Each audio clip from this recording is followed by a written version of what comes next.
The great thing is the cost of building a website is gone down to almost nothing. Look at Squarespace. There are a lot of websites that are out there that are basically like cheap website builders that build really good-looking websites for very little money. They kind of give you the tools to do it by yourself, and with a day or two of training, and you can train yourself to do it, you can build yourself a pretty good-looking website.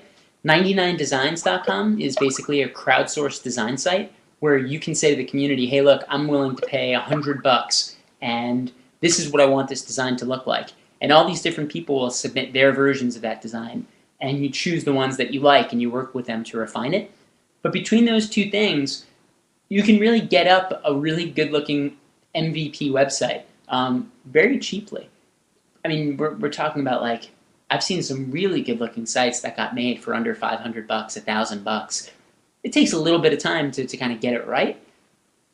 But for the first version of your website, like for the first version of anything, you're going for an MVP approach. You're going for what's the minimal product that is going to meet some sort of a test. And what when you're building a website for your brick and mortar business, is it to have a website, period? Is it to make sales? Is it for exposure?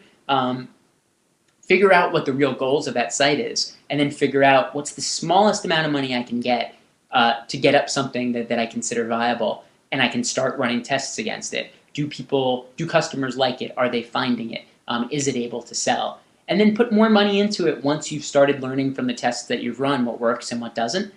And that'll also guide where you spend more money. Because the biggest mistake I think people make is you can spend a little bit of money on a website, or you can spend a lot of money on a website.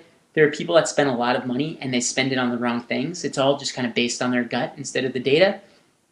And a lot of times they build things that users don't want. They build features that users don't actually want or use or need. And if you go too far down a certain path, you spend a lot of money and you spend a lot of time on things that afterwards you realize were just not the best focus. So I'd say try to spend the least you can to just get something up, and then test that and ask about it, and go from there.